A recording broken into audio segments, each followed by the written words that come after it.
হাজার হাজার নবী রাসূল এসেছিলেন, সেটা হলো হযরত ইসহাক আলাইহিস সালাম মের বংশধারা। গিয়ে মিলছে কার সাথে? হযরত ইব্রাহিম আলাইহিস সালামের সাথে। আর ইসমাইল আলাইহিস সালামের বংশধারাতে কোনো নবী আসে না। যার কারণে আল্লাহর নবী সাল্লাল্লাহু আলাইহি ওয়াসাল্লাম দুনিয়াতে আসার আগে যেই ধর্ম ছিল সেই ধর্মের নাম হলো খ্রিস্টান ধর্ম। তারা মুসলমান ছিল, এখন নাম হলো খ্রিস্টান, কিন্তু তখন তারাই মুসলমান ছিল। কারণ শেষ নবী ছিল হযরত ঈসা আলাইহিস সালাম। আর ঈসা আলাইহিস সালাম কার নবী রাসূল ছিলেন? আল্লাহর প্রেরিত নবী রাসূল ছিলেন। তিনার কথাই তখন ছিল আল্লাহর দ্বীন, আল্লাহর ধর্ম। তারা ছিলেন সবাই মুসলমান। এখন যাদেরকে বলে খ্রিস্টান, এখন যাদেরকে বলে খ্রিস্টান বলে। তো তারা দেখতেছে সমস্ত নবী রাসূল তো এই ধারা দিয়ে আসছে, এই বংশধারা দিয়ে আসছে। তারা সবাই জানে, প্রত্যেক নবী বলে গেছে আমি চলে যাচ্ছি, আমার পরে একজন নবী আসবে, তিনি হবেন শেষ নবী, তিনি হবেন সর্বশ্রেষ্ঠ নবী। আর তারাও ধারণা করতো তাহলে সেই নবী আসবে। হাজার হাজার নবী যেহেতু আমাদের বংশের মধ্যে আসছে, নিশ্চয়ই এই নবীও আমাদের বংশের মধ্যেই আসবে। এই ধারণা স্বাভাবিক। কিন্তু নবী করিম সাল্লাল্লাহু আলাইহি ওয়াসাল্লামকে আল্লাহ তাআলা সেই ধারাতে প্রেরণ করলেন না, সেই বংশধারাতে প্রেরণ করলেন না। নবী করিম সাল্লাল্লাহু আলাইহি ওয়াসাল্লামকে আল্লাহ তাআলা প্রেরণ করলেন হযরত ইসমাইল আলাইহিস সালামের বংশধারাতে। জোরে বলেন সুবহানাল্লাহ। এই জন্য নবী করিম সাল্লাল্লাহু বলছে যে আমি দুই জবিহের সন্তান। কয় জবিহের সন্তান? দুই জবিহের সন্তান। এক হইল আমার পিতা আব্দুল্লাহ, তাকেও জবাই করার জন্য তার দাদা নিয়ে গেছিল, ঘটনা আছে আজকে।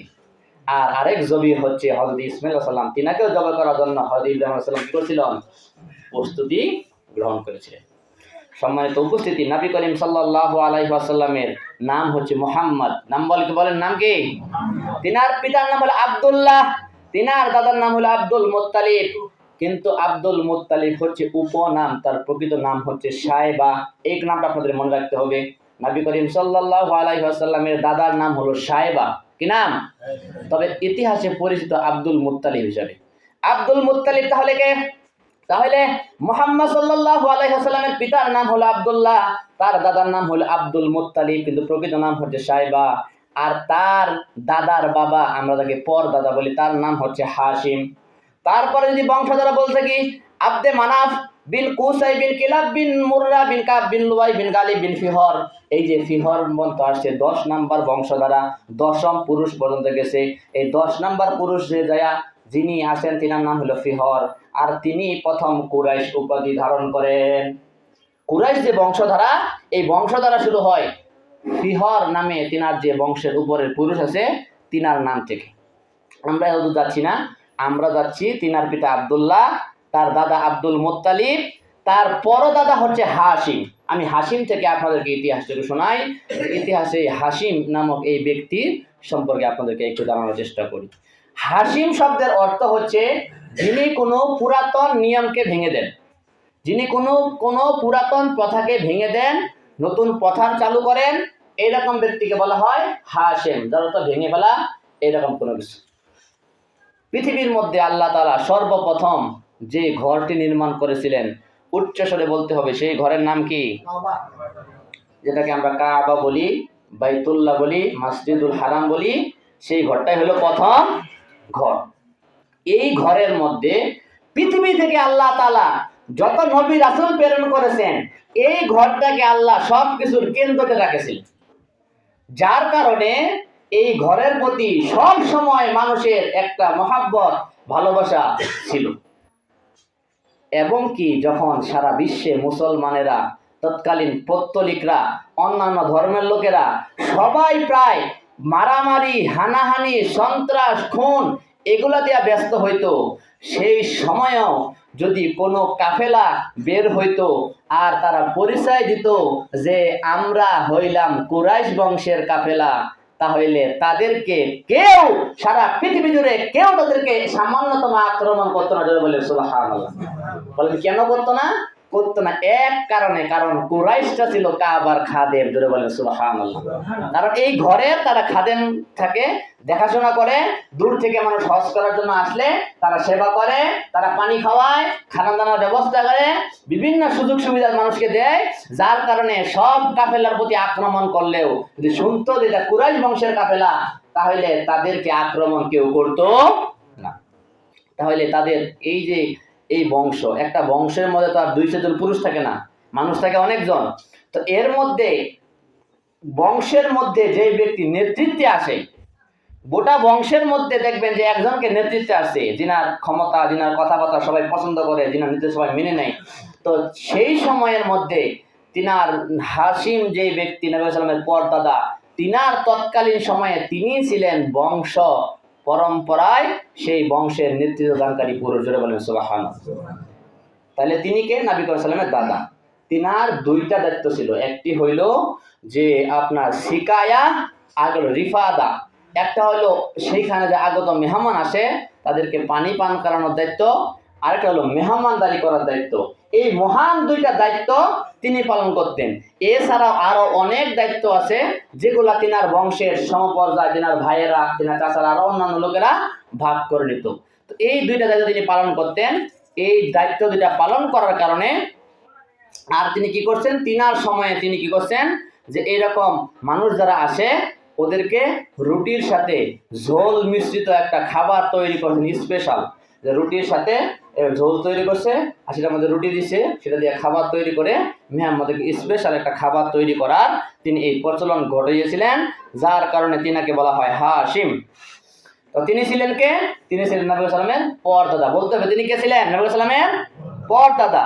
তিনি একবার ব্যবসায়িক সফরে বের হলেন। প্রথমে গেলেন মদিনায়, মদিনায় কয়েকদিন অবস্থান করলেন। সেইখানে যা সালমা নামক এক মহিলাকে তিনি বিবাহ করলেন। সেইখানে কিছুদিন অবস্থান করলেন।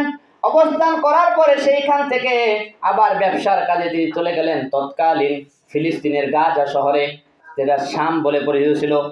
শাম দেশে চলে গেলেন, কিন্তু ভাগ্যক্রমে শাম দেশ থেকে তিনি আর ফিরতে পারেন নাই। সেইখানে তিনার ইন্তেকাল হয়ে গেছে। আজ থেকে 1500 বছর আগে মোবাইল ছিল নাকি? খবর দেওয়ার মতো কোনো উপায় ছিল নাকি? ছিল একটা মাধ্যম, তা ছিল চিঠি, যা পৌঁছতে অনেক সময় লেগে যেত। তিনি সেইখানে গিয়ে ইন্তেকাল করলেন। খবর আসলো আস্তে ধীরে ধীরে মদিনায়, খবর এসলো আস্তে আস্তে মক্কায়, তিনার জন্মভূমিতে। তিনি চলে গেলেন পৃথিবী থেকে। কিন্তু তিনি যে মহিলাকে বিবাহ করেছিলেন সেই মহিলার নাম ছিল সালমা। ইতোমধ্যে তিনি গর্ভবতী হয়েছিলেন। এই খবর আবার তিনার এলাকায়, মানে তিনার যেই বাসা মক্কায় কুরাইশ বংশের, এই খবর তখনও পৌঁছেনি। তিনি মারা গেলেন। তিনার যেই বাচ্চা তিনার স্ত্রীর গর্ভে ছিল সেই বাচ্চা হইল, সেই বাচ্চা আস্তে আস্তে বড় হইল। এই খবর তখনও কেউ মক্কার মধ্যে পায়নি। এদিকে তিনি যে মারা গেলেন, তিনার একজন ভাইয়ের নাম ছিল মুত্তালিব। তিনার ভাইয়ের নাম কি ছিল বলেন? তিনার ভাইয়ের নাম ছিল মুত্তালিব। তিনি মারা যাওয়ার পরে তিনার যে দায়িত্ব, বংশের প্রধান পুরুষ হওয়া, এই দায়িত্বটা গ্রহণ করেছিলেন মুত্তালিব।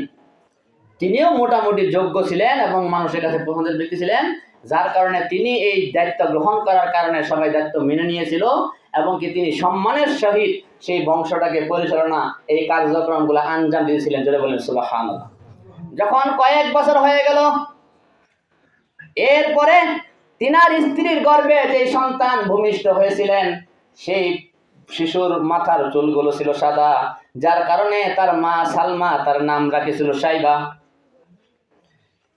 ইতিমধ্যে যখন খবর পেলেন যে তিনার ভাই হাশিম মদিনায় এক বিবাহ করেছিলেন, সেইখানে তার একজন ছেলে আছে, তখন মুত্তালিব নিজে গেলেন মদিনায় তিনার ভাইয়ের ছেলেকে নিয়ে আসার জন্য।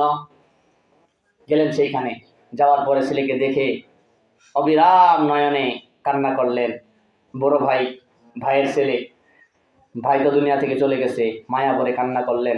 বললেন চলো তুমি আমার সাথে মক্কায়। সে বলল আমি যেতে পারি না আমার মায়ের অনুমতি ছাড়া। তার মায়ের কাছে গেল, মা বলল না আমার একটাই সন্তান, তারপর দুনিয়া থেকে চলে গেছে, আমি তোমার সাথে দিব না।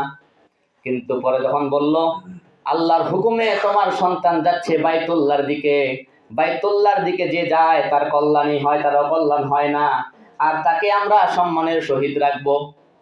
এই কথা বলার পরে তিনার মনটা নরম হইল, তিনি তিনাকে দিয়ে দিলেন। তিনি সাথে করে সাইবাকে নিয়ে চলে আসলেন মক্কায়। আসার পরে মানুষজন যখন দেখলো, তখন ছিল দাস প্রথা। একজন মানুষ যদি কোথাও একজন থেকে একটা বাচ্চা আনতো বা কাউকে নিয়ে আসতো, মনে করতো যে সে বুঝি দাস ক্রয় করছে। যার কারণে সবাই বলা শুরু করলো এই যে এই বাচ্চাটা হলো আব্দুল মুত্তালিব অর্থাৎ মুত্তালিবের দাস।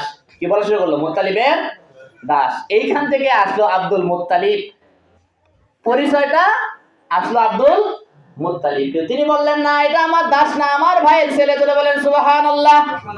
তিনি বললেন না না না এটা আমার দাস না, আমি তাকে ক্রয় করে আনি নাই, তিনি হলেন আমার ভাইয়ের ছেলে, যার নাম হচ্ছে সাইবা, কিন্তু ইতিহাসে তার নাম হয়ে গেছে আব্দুল মুত্তালিব। আব্দুল মুত্তালিব যখন যৌবনে পদার্পণ করলেন, যুবক হলেন, এমত অবস্থায় তার চাচা মুত্তালিবও দুনিয়া থেকে বিদায় হয়ে গেলেন। এখন তার চাচার স্থলাভিষিক্ত হলেন আব্দুল মুত্তালিব, বংশের প্রধানের জায়গায় তিনি চলে আসলেন। আর আল্লাহ তাআলার ফজল এবং করমে তিনি এমন মেধা এবং যোগ্যতার অধিকারী হলেন যে আগের তিনার দাদা হাশেম এবং তিনার বাবা হাশেম এবং তিনার চাচা মুত্তালিবকে ছাড়িয়ে গেলেন। জোরে বলেন সুবহানাল্লাহ। মানে তিনি এমন যোগ্যতা অর্জন করলেন, মানুষের মধ্যে চলাফেরায়, শাসন এবং কি এত বেশি তিনি পছন্দ হলেন যে তিনার বাবা এবং চাচারা যতটা সম্মানের সহিত কাজটাকে আঞ্জাম দিতে পারছিল, তার চাইতে অধিক সুনাম তিনার ছড়াই গেছে। জোরে বলেন সুবহানাল্লাহ। ইতোমধ্যে তার আরেকজন চাচার নাম ছিল নাউফেল। তিনি বললেন এই গুরু দায়িত্ব, আমার ভাই মারা গেছে, এই গুরু দায়িত্ব আমি তোমাকে দিব না, আমি এই গুরু দায়িত্ব নিব, এখন বংশের প্রধান হব আমি, এগুলো আমার দখলে থাকবে, আমি সব কিছু নেতৃত্ব দান করব। এই কথা যখন বললেন আব্দুল মুত্তালিব, তখন তিনি চাচাদের কাছে গেলেন, আরো অন্য চাচাদের কাছে গেলেন, যা সাহায্য প্রার্থী হলেন। তারা বলল না, আমরা নিজেদের মধ্যে তোমাকে সাহায্য করতে পারবো না। তখন তিনি তিনার মামার কাছে গেলেন। তিনার মামা তখন 80 জন অশ্বারোহী নিয়ে তখন মক্কায় আসলেন। আসে খোলা তলোয়ার দিয়ে নওফলকে হুমকি দিয়ে বললেন, তুমি আমার ভাগিনার অধিকার কেন হরণ করছো?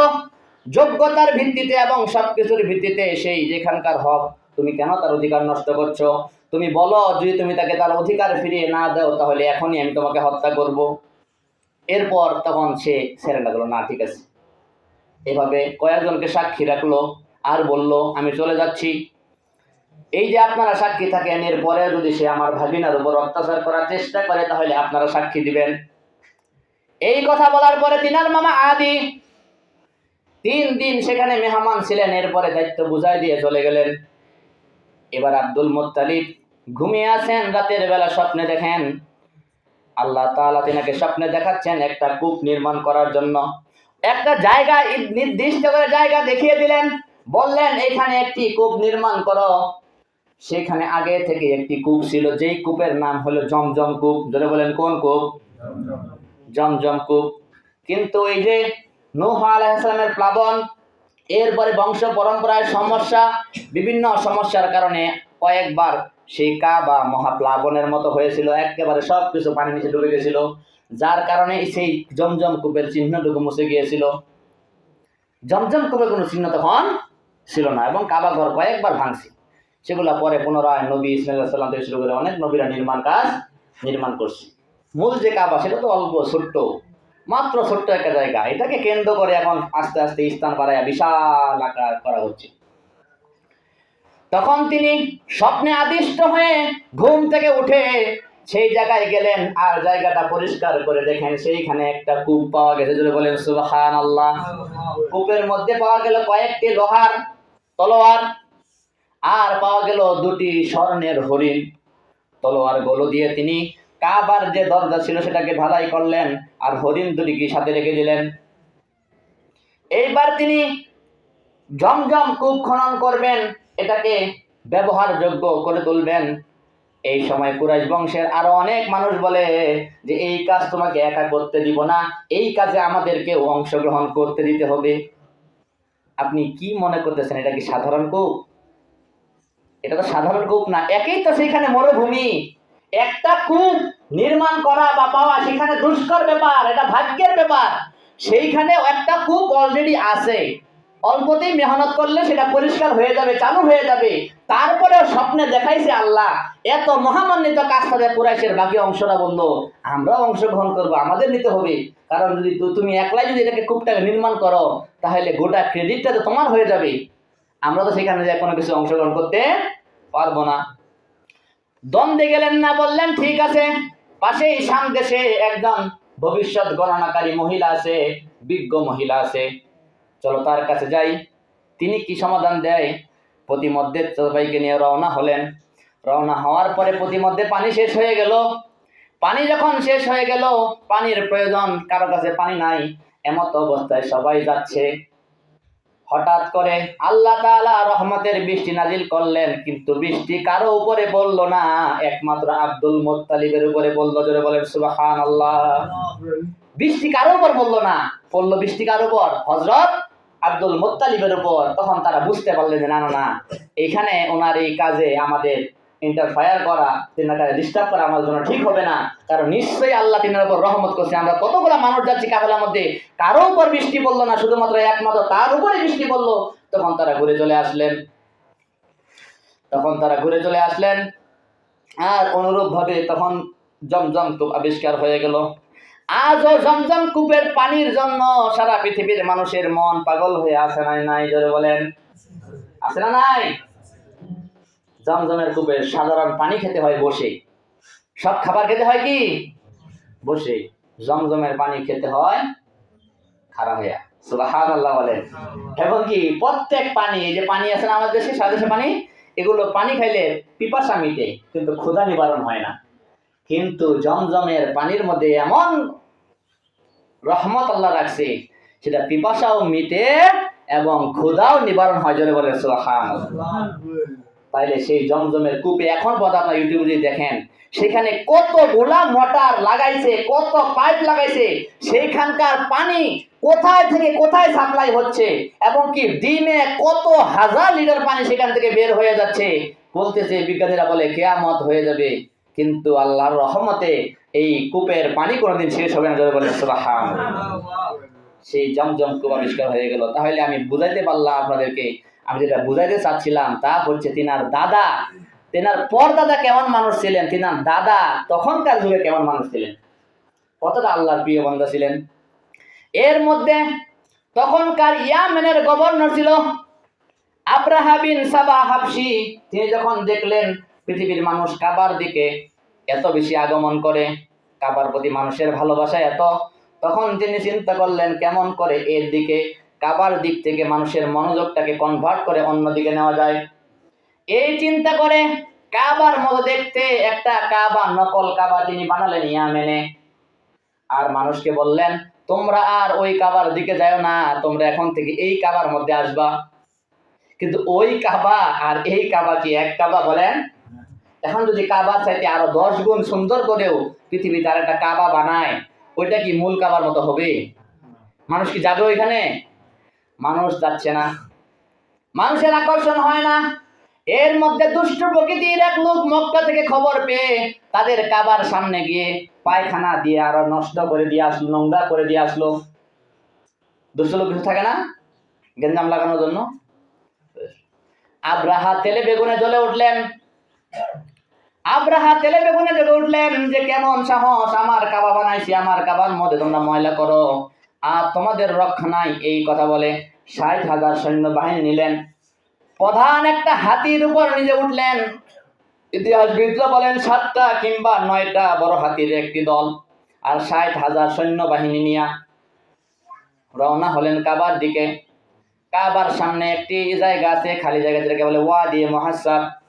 ওয়াদি মুহাসসারের সামনে গেলেন, সেইখানে গিয়ে হাতি আর যায় না, হাতি বসে গেছে।